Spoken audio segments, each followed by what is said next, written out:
Cameroon, Bandung, Africa, Bandung, to the world, Bandung. Your Bamenda man, your Ekuna man, your Ngi man, your Bakri man, and proudly so, your Anglophone brother. You're welcome on this platform. Les amis, Emmanuel Macron ne se rend pas compte de ce qu'il vient de dire. C'est très important. Et je vous ai proposé un podcast ici avec l'extrait de Donald Trump. Le patriotisme, c'est d'aimer son pays. C'est qu'on parle de globalisme et autres, là, les amis, c'est de l'escroquerie pure et simple, où les autres veulent imposer leurs valeurs aux faibles.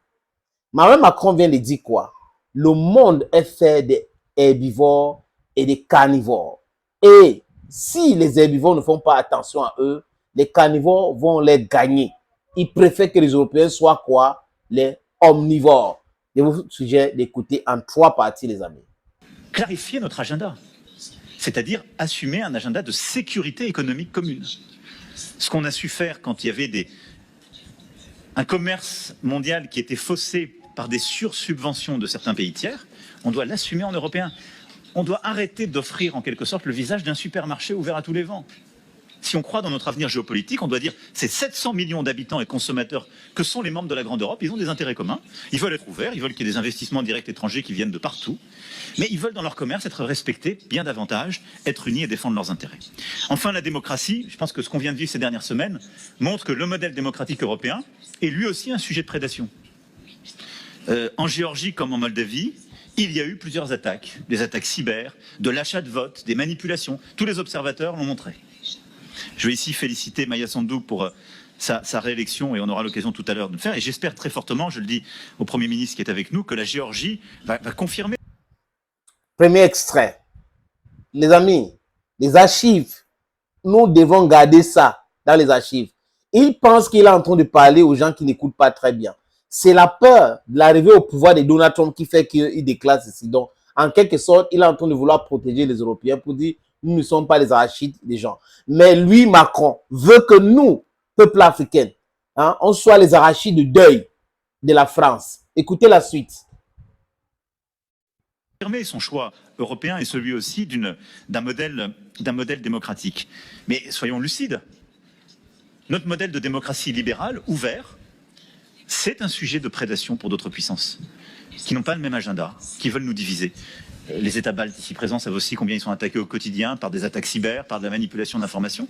Et donc, on doit assumer un agenda de protection de nos démocraties, de nos règles démocratiques, de la forge de l'opinion publique, de la manière dont nos concitoyens forment leurs opinions pour pouvoir ensuite voter librement. Parce que si nous devenons le théâtre de propagande extérieure parce que nous sommes naïfs et on considère juste que la démocratie, c'est offrir des infrastructures mais pas s'occuper de la régulation du contenu, les démocraties libérales seront balayées. Et vous le voyez, au fond, qu'il s'agisse de notre sécurité, de notre défense, de notre économie et de notre modèle de prospérité, de notre démocratie, nous avons à bâtir un agenda positif extrêmement ambitieux si nous prenons conscience de ce qu'est la Grande Europe qui est autour de la table. Une puissance géopolitique.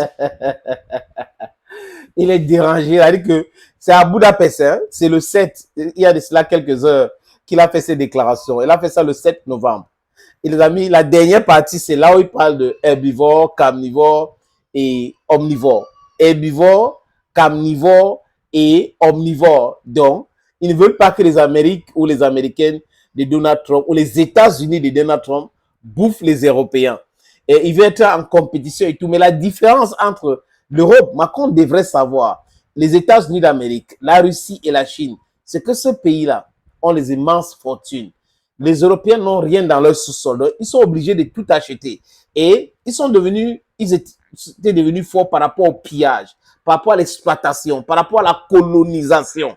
Mais aujourd'hui, regardez le sous-sol américain, c'est hyper riche. Sous-sol russe, hyper riche. Et l'Europe, alors, vous ne pouvez pas, l'Europe ne peut pas être en compétition réelle avec les États-Unis et le reste du monde. Les amis, la suite et la fin.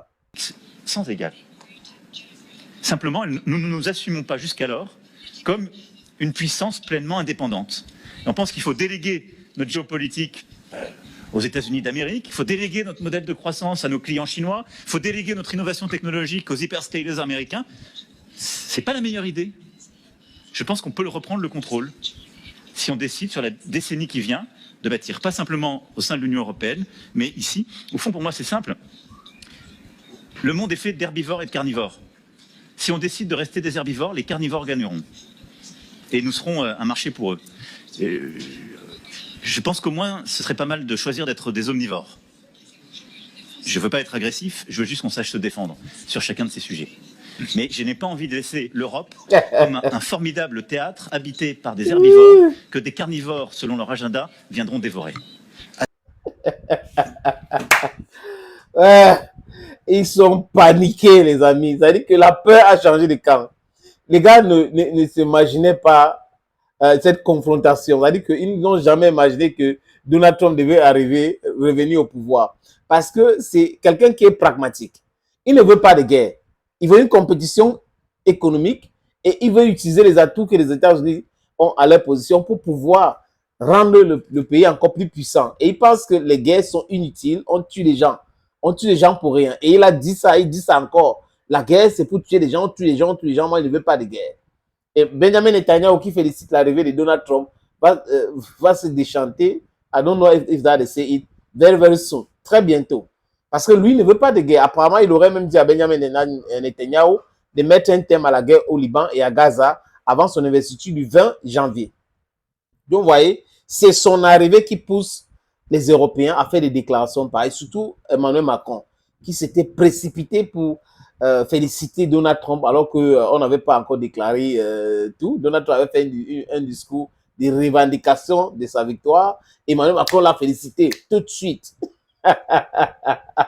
Il se rend compte aujourd'hui que ce n'est pas seulement une métaphore. Hein. Ce n'est pas ça, les amis. Or, allegory of the carnivore, the herbivore and the omnivore. Non, non, c'est pas seulement ça. C'est réel ce qu'il dit. Si vous vous vendez moins cher, on va vous prendre moins cher, donc on va vous bouffer. Dans ce monde, hein, il faut se donner des éléments pour pouvoir se défendre. Il faut se faire respecter. Il faut imposer son respect. It's very, very, very important. Et dans le cas contraire, on vous bouffe. Et nous, peuple africain, on s'est laissé bouffer par la France. On s'est laissé bouffer par les Occidentaux. Et aujourd'hui, il est en train de dire que non, vraiment, le monde est fait ainsi. Il y a des herbivores et des carnivores. Si les herbivores ne font rien, les carnivores vont les bouffer. Donc, les Européens étaient des carnivores pour nous. Ils nous ont bouffés. Et aujourd'hui, on est en train de se réveiller. On ouvre les yeux et ça les dérange. Maintenant, Donald Trump est en train de dire la vérité. Ça les dérange maintenant. Il dit, on peut faire. L'Europe ne peut pas être omnivore. C'est pas possible. L'Europe ne peut pas être en compétition avec les États-Unis d'Amérique. Ce n'est pas possible. L'Europe ne peut pas être en compétition saine avec l'Afrique. Ce n'est pas possible. L'Europe ne peut pas être en compétition saine avec la Russie. Ce n'est pas possible. L'Europe ne peut pas être en compétition saine avec la Chine. C'est une vérité catholique, les amis. Donc, ce qu'ils ont fait hier, c'était esclavagiser, coloniser pour s'enrichir, écrire les livres dits saints pour manipuler la conscience. Ils font du soft power. Mais aujourd'hui, c'est dépassé. C'est totalement dépassé. Ils sont en train de plénicher carnivore, herbivore et autres. Hein? Vous allez être même grabivore. Thank you, friends, and bye-bye.